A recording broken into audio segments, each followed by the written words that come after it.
ሰላም ወደ አድማጮቻችን ዛሬ በቪክቶር ዮኬሬስ ጉዳዮች ተመልሰን መጣናል። እንግዲህ ቪክቶር ዮኬሬስ ወደ ፕሪሚየር ሊጉ የመምጣቱ ነገር እርግጥ እየሆነ ይመስላል። አርሰናል ጠንከር ብሎ ይፈልጋል፣ ማንቸስተር ዩናይትድ፣ ቼልሲ ይፈልጉታል። ነገር ግን የዚህ ተጫዋች ሁሌም እንግዲህ ስለ አንድ ተጫዋች ምርጥ ብቃት ስናወራ ጥሩ ብቃቱን ብቻ ነው የምናወራው። ስለዚህ ዛሬ በሚገባ ደካማ ጎኑን እናያለን። ዮኬሬስ ከሌሎች በምን ይሻላል፣ በምንስ ደካማ ጎን ነው ብለን የምናየው ይሆናል። ከዛ ውጭ እንግዲህ ከቤንጃሚን ሴስኮን ጋር እናወዳድረዋለን። የዚህ የሚመጣው ክረምት እንግዲህ ተጠባቂ የሚያደርገው ኦልሞስት ወደ 4 ቡድኖች አጥቂ ይፈልጋሉ። አንደኛው ሊቨርፑል ነው፣ አርሰናል፣ ማንቸስተር ዩናይትድ፣ ቼልሲ። እነዚህ ሁሉ ቡድኖች አጥቂ በዝውውር መስኮቱ ላይ ለማስፈረም ወደ ዝውውር ይወጣሉ። ስለዚህ ብዙ አጥቂዎች የሚጠበቅ ነው የሚሆነው። ዛሬ ስለ ቪክቶር ዮኬሬስ እናወራለን። ቪክቶር ዮኬሬስ በኮንቨርት ሲቲ በ97 ጨዋታዎች 40 ጎሎችና 17 አሲስቶች የነበሩት፣ ፖርቹጋል ሊግ ሄዶ ደግሞ በ92 ጨዋታዎች 85 ጎሎችና 26 አሲስት ማስቆጠር የቻለ ታጋይ የሆነ ተጫዋች እንደሆነ ቁጥሮቹ ይናገሩናል። በጣም ጠንካራ ተጫዋች ነው። ጠንካራ ፍላጎት ያለው ሃሪኬንን የሚመስሉ ባህሪያቶች አሉት። ነገር ግን ሃሪኬን በሊንክ አፕ ፕሌይና በፈረስተቹ በኩል የተሻለ ያደርገዋል። አርሰናል ጠንከር ብሎ የዚህን ተጫዋች ለማስፈረም እየገፋ ይገኛል። 60 ሚሊዮን ፓውንዱን ለመክፈል ከስፖርቲንግ ሊዝበን ጋር ድርድሮችን የሚያደርጉ ይሆናል። ነገር ግን የአርሰናሉ ጉዳይም ጠንከር ያለ በአንድሬ በርታ መምጣት ምክንያት ፍላጎት አለ እንጂ የሚል ነው እንጂ ጠንከር ያለ አርሰናል ይገባል የሚል አይደለም። ስለዚህ ማንቸስተር ዩናይትድም ሊገባ ይችላል፣ ቼልሲም የመግባት እድል ሊኖረው ይችላል። ስለዚህ በአጠቃላይ ግን ይህንን ተጫዋች ብቃቱን እንየው እስቲ። ምን አይነት ጥሩ እንቅስቃሴዎች አሉት? ምንስ ደካማ ጎኖች አሉት? ለምን ቡድኖች አያስፈርሙትም? ለምንስ ቢያስፈርሙት ይጠቀማሉ የሚለው የምናወራ ነው የሚሆነው። ውድ አድማጮቻችን ይህ ያያ ስፖርት ነው። ላይክ፣ ሼር፣ ኮሜንት፣ ሰብስክራይብ ማድረጋችሁን አትርሱ። ሰብስክራይብ ስታደርጉን ብዙዎቹ ጋር እንድንደርስ ያግዘናል። ውድ አድማጮቻችን በዚሁ ተጨማሪ ሌላ መነሳት ያለበት ጉዳይ በክረምት የዝውውር መስኮት ብዙዎቹ ይፈልጉታል። አንዱ የሩበን አሞሪም ማንቸስተር ዩናይትድ ነው። አሞሪም ይህንን ተጫዋች መልሶ ማግኘት ይፈልጋል። ሌላኛው የሚሆነው እንግዲህ የአርነ ስሎቱ ሊቨርፑልም የዚህ ተጫዋች አድናቂ ናቸው። በተለይ በዋጋው ጉዳይ ደስተኞች ናቸው። ለማስፈረም ይሞክሩ ይሆን የሚጠበቅ ነው የሚሆነው። በአጠቃላይ በዝውውር መስኮቱ ላይ ስለዚህ ተጫዋች ጠንካራና ደካማ ብቃቱ እናወራል። እንግዲህ በአርሰናል በኩል ስታዩት አርሰናል በክረምቱ የዝውውር መስኮት ቤንጃሚን ሴስኮን ለማስፈረም ገፋ ብሎ ሞክሮ ነበር። አሌክሳንደር ኢዛክን ኒውካስትል ከመሄዱ በፊት ጥሩ ሙከራ አድርገው ለማስፈረም ሞክረው ነገር ግን ያልተሳካላቸው የነበረው ምክንያቱም ተጫዋቹ በፕሪሚየር ሊጉ ገና ራሱን ብቃቱን አያሳይም የሚል ጥርጣሬ የነበራቸው።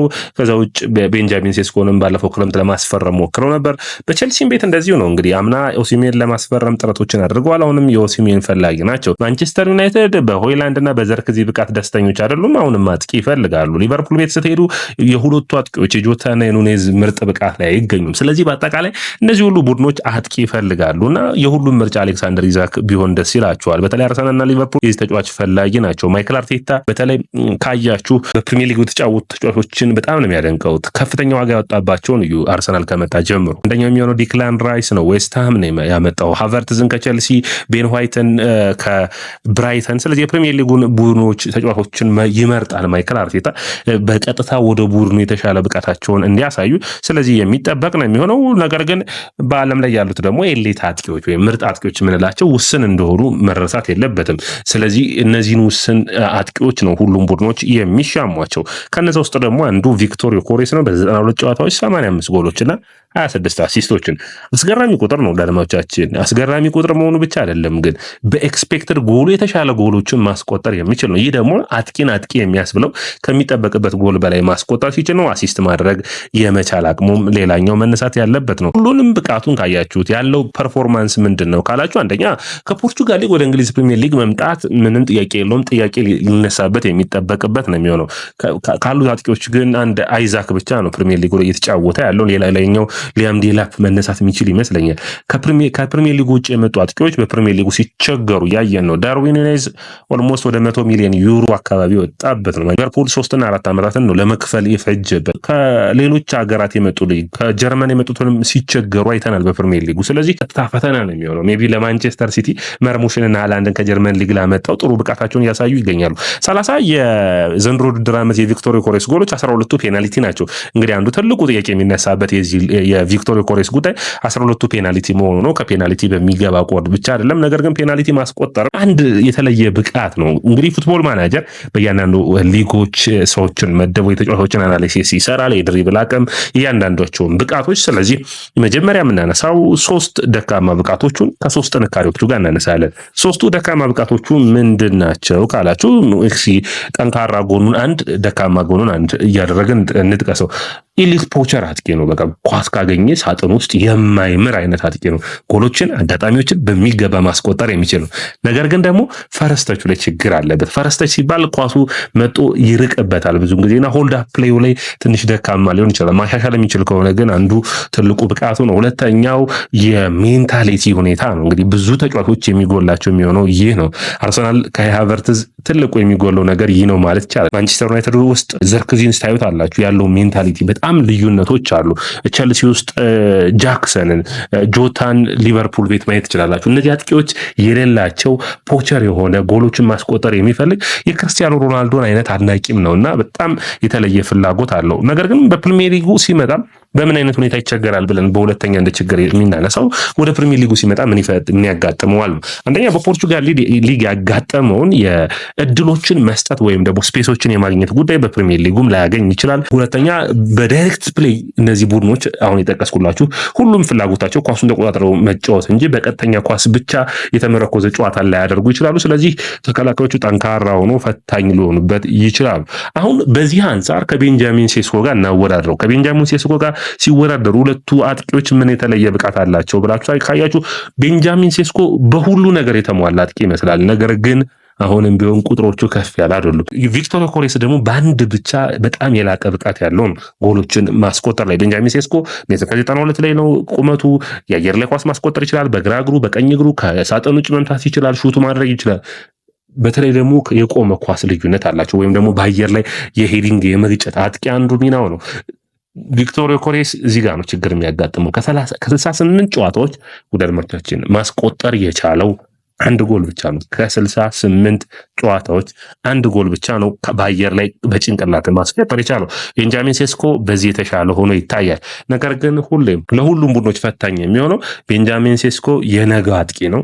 ከዛ ውጭ በዚህኛው ደግሞ ቪክቶር ዮኬሬስ የሚባል አሁን ማስቆጠር የሚችል አጥቂ አለ። ስለዚህ ሁለቱን ማወዳደር ነው የሚሆነው። ቤንጃሚን ሴስኮ በሙሉ ብቃቱ ካያችሁት ወደ ሃላንድ የሚመስል ባል ያለው ድሪብል ማድረግ ይችላል። ወደፊት መሄድ የሚችል አቅም አለው። ጮሆችን ማለፍ የሚችል አቅም አለው። ነገር ግን ሁሉ ጥሬ ዕቃዎቹ አሉት። ተገንብቶ ግን አላለቀም። ስለዚህ 1 ዓመት 2 ዓመት ጊዜ ሊወስድበት የሚችል ነው። ይሄኛው ደግሞ ጨራሽ አጥቂ ነው።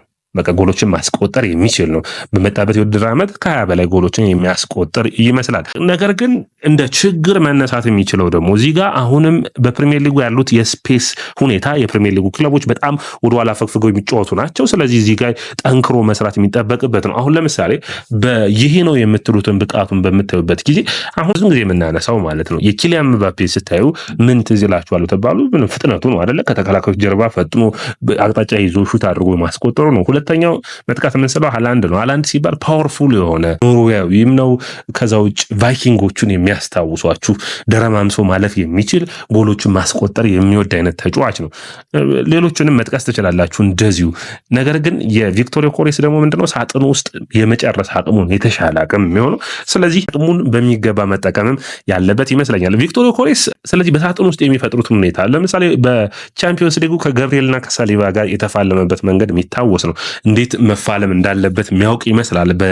በዛ ላይ ጃኮብ ኪቪየር ከገባ በኋላ ተቀይሮ ነገር ግን በቀላሉ ይዞት ነበር። ስፔሱን አልሰጡትም ነበር። ጃኮብ ኪቪየር ተቀይሮ ከገባ በኋላ ግን በቀላሉ ለማስቆጠር ጥረት አድርጎ ፖሉ እንደመለሰበት የምታስታውስ ነው። ስለዚህ በፕሪሚየር ሊጉ ቢመጣ 20-30 ጎል የማስቆጠር እድል ሊኖረው ይችላል። ስለዚህ እነዚህ ቡድኖች በሚገባ ይፎካከሩታል።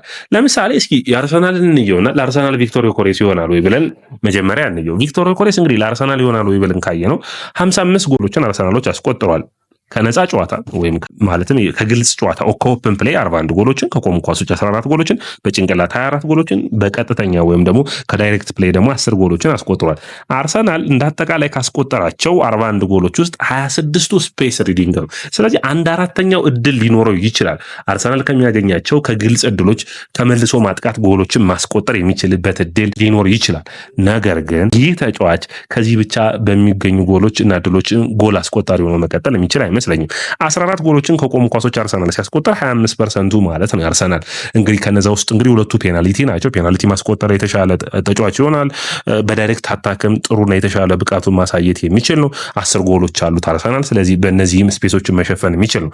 ወደ ቸልሲም ብትሄዱ ከሚፎካከረው እንግዲህ ጥሩ ብቃት ካለው በጨዋቱ ረገድ ማለት ነው የተሻለ ሊንክ አፕ ፕሌይ የሚያደርገው ሆልድ ማድረግ የሚችለው ተጫዋች ከሆነው ኒኮላስ ጃክሰን ጋር ነው። ማንቸስተር ዩናይትድ ቤት ከሄድን በቀጥታ የሚሰለፍ ይመስለኛል። የማንቸስተር ዩናይትድ ቤት እንኳን የሚቸገር አይመስለኝም። ምክንያቱም የተሻለ ዊንግ ባኮችን ካገኘ ማንቸስተር ዩናይትድ ላይ የተሻለ ብቃት ሊያሳይ ይችላል። በሊቨርፑል በኩል በጣም ለዳይሬክት ፕሌይ የተጋለጠ ቡድኑ በጣም በመልሶ ማጥቃት የሚጫወት ቡድን ነው። እድሎችን ይፈጥራል። ስለዚህ እነዛን ስፔሶች መጠቀም የሚችል ነው። ነገር ግን አርሰናል አሁንም ለዚህ ተጫዋች የተሻለ እድሎችን የማግኘት አቅም እንዳለው መታመን ያለበት። አርሰናል ፕረስ አድርጎ የመቀማት አቅሙም እንግዲህ የተሻለ ቡድን ነው። እነዛን እድሎች ሃቨርትዝ የሚቸገረባቸውን ኦዴጋርድ የሚቸገረባቸውን እድሎች ለቃቅሞ ማስቆጠር የሚችል ይመስለኛል። ስለዚህ በዛ የተሻለ ነው። ከቆሙ ኳሶች ግን ያው አሁንም ቤንጃሚን ሴስኮ ተመራጭ ሊሆን ይችላል። በመጨረሻ ልናቀርብ የምንችለው ግን ከየትኛውም ሊግ ነው ፔፕ ጋርዲዮላ በማንቸስተር ሲቲ ቤት ሃላንድን ወደ አጨዋወቱ ያስገባበትን መንገድ በማየት ሁሉም ቡድኖች ቪክቶር ዮኬሬስን በሚመለከት ቅርጻቸውን መለወጥ የሚችሉ ይመስለኛል። በተለይ 3 መንገዶችን ማየት ይጠበቅብናል። ሃላንድ ከመምጣቱ በፊት ማንቸስተር ሲቲ በነ ዲብሩይና እና በፎደን ፎልስ ናይን በጣም ምርጥ የነበረ ቡድን ነው። ነገር ግን ሃላንድን ካመጣው በኋላ አጨዋወታቸውን ቀይሯል። አንደኛ የነበረው ምንድነው ሃላንድ በመጣበት ዓመትም አስደማሚ የነበረ 3 ዋንጫ እንዲያነሳ ያደረገው ፔፕ ጋርዲዮላ ከነበረው ወጥ አይነት አጨዋወት ራሱን እንዲቀይር ያደረገው አንደኛ በሃላንድ ዙሪያ ቡድኑን ለመገንባት መሞከሩ ነው። ሌሎች ተጫዋቾችን ክፍተት ቦታ እንዲፈጥር ያደርጋል። የሃላንድ ኳሱን ጨዋታው ላይ መኖር ሁለቱ ተከላካዮች ሃላንድን ለመያዝ ይሞክራሉ። ዮኬሬስ የሚመጣ ከሆነ ተከላካዮቹ እሱ ላይ ሲያተኩሩ የመስመር ተጫዋቾቹ ይጠቀማሉ። አርሰናል ቤት ሳካና ማርቲኔሊ የተሻለ ፐርፎርም እንዲያደርጉ ቪክቶር ዮኬሬስ ወደ ኋላ ገባ ብሎ እድሎችን መፍጠር የሚችል ነው። ከተከላካዮች ጀርባ መሮጥ ይችላል። የአጥቂዎች ተጽዕኖ ደግሞ የተሻለ የመስመር ተከላካዮቹን ለማገዝ እንዲወጡ ያደርጋል። ቪክቶር ዮኬሬስ ላይ እንዲያተኩሩ ያደርጋል። ስለዚህ የመስመር ተጫዋቾቹ አንድ ለአንድ የመገናኘት እድልን ይፈጥራል። በጣም የተሻለ እድልን ማለት ነው። ሁለተኛ ኳሱን ይዞ መቆየት ላይ ነው። አሁን እዚህ ጋር ትንሽ አከራካሪ ነው። ሃላንድ ኳሱን ይዞ መቆየት ይችላል። ያ እድሎችን ሲፈጥር ይታያል በማንቸስተር ሲቲ ቤት።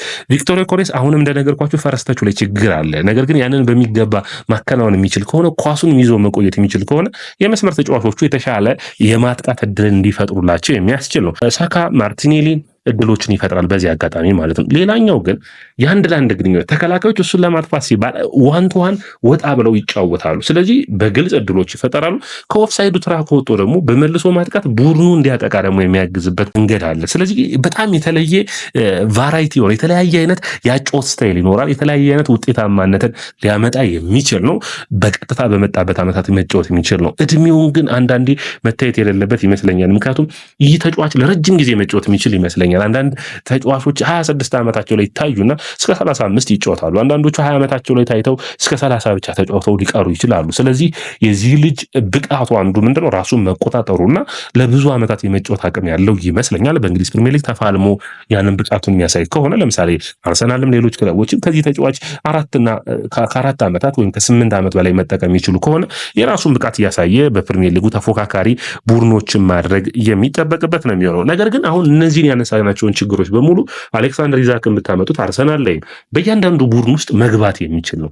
ምክንያቱም ሁሉም ክህሎቶች ያሉት ነው። ቪክቶር ዮኬሬስ ሲኖር ግን ራስን ቡድንን ቅርጹን ትንሽ መቀየር የሚያስፈልግ ይመስለኛል። አርሰናል ከሚጫወትበት መንገድ ከኮሌክቲቭ ከሆኑ አጫወት ለወጥ ማለት ይጠበቅበታል። አርሰናል ሴስኮን የሚያስፈርም ከሆነ አጫወታቸውን መቀየር አይጠበቅባቸውም። ባለው አጫወት ይቀጥላሉ። ሴስኮ በሚቀጥሉት 2 ዓመታቶች ውስጥ የተሻለ ጎል አስቆጣሪ ሊሆን የሚችልበት እድል ይኖራል። ነገር ግን ዮኬሬስ ከመጣ የተሻለ ቡድኑን መቀየር ያለባቸው የአጨዋወት ስታይል ያለ ይመስለኛል። ይህ በአጠቃላይ ውጤታማ የሚያደርጋቸው ይሆናል ተብሎ ይታሰባል። ውድ አድማጮቻችን ይህ ያያ ስፖርት ነው። ላይክ፣ ሼር፣ ኮሜንት፣ ሰብስክራይብ ማድረጋችሁን አትርሱ። ያገኘነው ምንጫችን ዘ አትሌቲክስ ነው የዚህ ሁሉ መረጃ